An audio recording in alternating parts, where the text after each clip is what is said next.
पर्दाफाश किया गया है। ये जो गिरोह है ये 7 लोगों में इसमें मेंबर्स हैं और इनके द्वारा जो है धोखाधड़ी करके जो जमीन मालिक हैं उनके नाम पर किसी अन्य व्यक्ति को खड़ा करके उनकी जमीन को बेचा जाता है। ऐसे इनके द्वारा ये जो अपराध कार्य किया गया है इसमें ये 7 लोग हम लोगों ने पकड़े हैं, जिसमें ये लोग ऐसे जमीनों को चिन्हित करते थे जिनके पास या तो पुश्तैनी जमीनें हैं या बहुत ही अत्यधिक गरीब हैं जिनके लिए कोई खड़ा नहीं हो सकता है। और इनका जो कार्य रहता था, जैसे इस वाले प्रकरण में इन्होंने क्या किया है कि जो व्यक्ति है मूल हमारा आवेदक था उसी के नाम पर एक आदमी को खड़ा किया, उसको बायर से मिलवाया और उसको मिलवाने के बाद में उससे पूरा एग्रीमेंट करवाया और जब अकाउंट में पैसे देने की बात आई तो उसी के नाम राशि का एक दूसरा व्यक्ति लेकर आए और उसका अकाउंट नंबर यूज करके इनको दिया जिसमें खाते में पैसे ट्रांसफर करा और बाकी की शेष राशि नगद। इस प्रकार से रजिस्ट्रार कार्यालय ने उसकी तरफ से पूरी जमीन की रजिस्ट्री करवाई और उसकी जमीन पूरी तरीके से बिकवाई। ये जो गिरोह है इसमें 7 लोग जो हैं जिनको पकड़ा है उसमें मेन जो व्यक्ति है उसका नाम है पप्पू लाल पिता मोतीलाल अजमेरा, जिसको पप्पू तेली भी कहते हैं और इसके ऊपर पूर्व में 3 अपराध भी हैं और इसने इसी प्रकार की धोखाधड़ी पूर्व में भी की है जिसमें 420 67 आईपीसी के धारा में अपराध इसमें पंजीबद्ध है। और इसमें बाकी जो 6 और अन्य आरोपी हैं उनका नाम है, इनका मुंशीलाल उर्फ मुकेश पिता भैरूलाल नायक, शांतिलाल पिता मांगीलाल भील, परसराम पिता खेमचंद ग्वाला, प्रकाश पिता मदनलाल माली, धर्मेंद्र पिता जगदीश माली, मदन पिता रणछोड़ अय्यर। ये जो मदन है जो हमारे यहाँ आवेदक था इस पूरे केस में उसका नाम भी मदन लाल था और ये जो मदन पिता रणछोड़ है क्योंकि इसका भी नाम मदन लाल है तो इसको यूज करके इसका खाता इन लोगों ने यूज किया जिसमें पैसे ट्रांसफर करा। और इसमें जो ये व्यक्ति है परशुराम पिता खेमचंद ग्वाला ये भी इस गिरोह में शामिल है और इसको ये पूरा इनके द्वारा जो ये कार्य की जा रही थी चीजें ये पूरा इनको पता थी। इसने अपने भाई के नाम पर ये जमीन उसको बिकवाई। जमीन जो है 36,000 स्क्वायर फीट की जमीन है जो मेन रोड की जमीन थी और जिसको इन्होंने मात्र 50 लाख रुपए में उसकी खरीद की सौदा किया हुआ था, जिसमें 21 लाख रुपए इन्होंने ट्रांसफर भी किए थे, 14 लाख नगद दिए, 7 लाख अकाउंट में दिए। अभी हम लोग ये डिटेल्स ले रहे हैं, इनके द्वारा उस राशि को खर्च किया गया है अन्य चीज़ों में, तो उसमें हम लोग इसमें जानकारी एकत्रित करके कितनी वसूली है उसके लिए भी प्रयास कर रहे हैं। अभी हमारे पास इनसे रिलेटेड 2 और आवेदन आए हुए हैं जिसमें इन्होंने उन लोगों के साथ भी इस प्रकार की धोखाधड़ी की है और उनकी जमीन बेचने के नाम पर लोगों से पैसे ले लिए। उन आवेदनों की भी हम जांच कर रहे हैं और मैं आप लोगों के माध्यम से सभी निमजवासियों से भी अपील करना चाहता हूं कि अगर इनके द्वारा अन्य किसी से साथ भी इस प्रकार की धोखाधड़ी की तो वो लोग भी सामने आए और हम लोगों को जानकारी दें ताकि हम इसमें आगे वैधानिक कार्रवाई कर सकें। इसमें जो दूसरा व्यक्ति है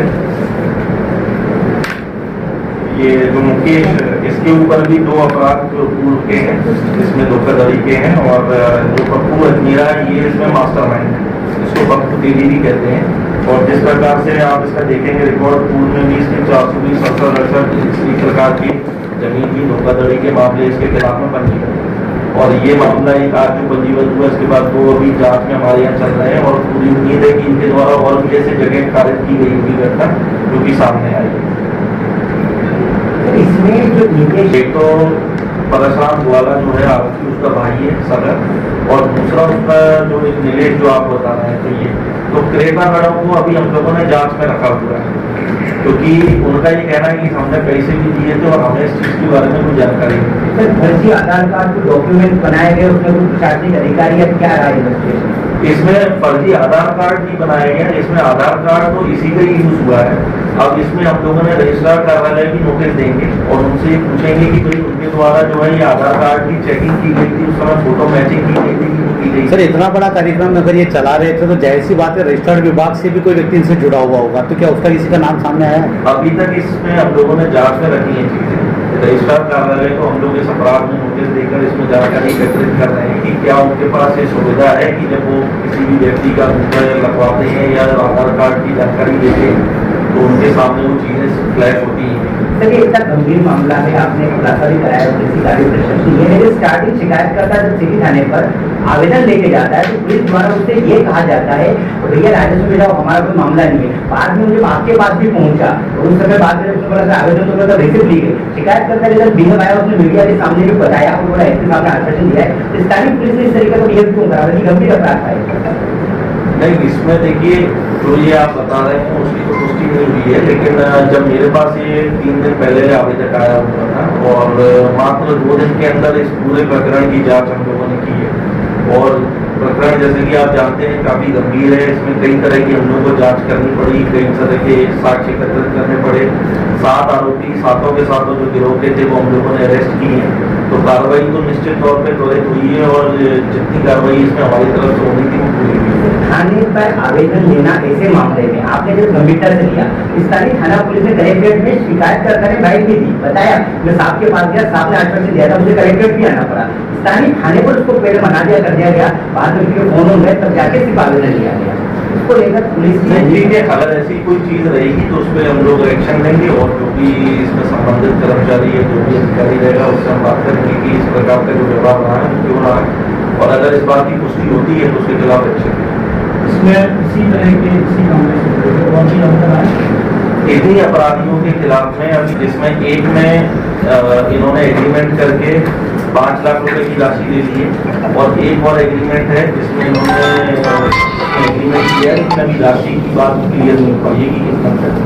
और इसमें जो इस प्रकरण में भी हम लोगों ने इनसे जो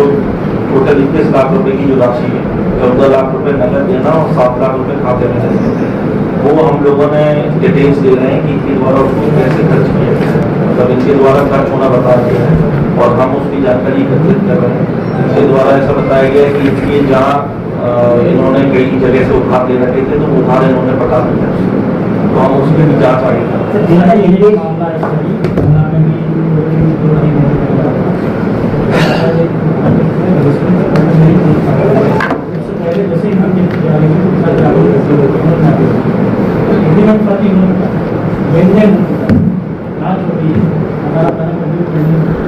नहीं, आप अगर ऐसा कोई मैटर है तो आप उनको बोलें, एक बार आके मुझसे मिलेंगे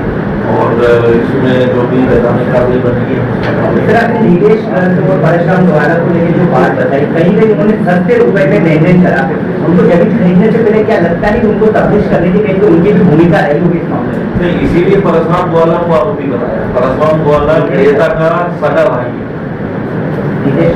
नहीं नीलेश गर्ग तो उसके साथ में उसका ये कहना है कि मुझे तो जो क्रेता का जो भाई है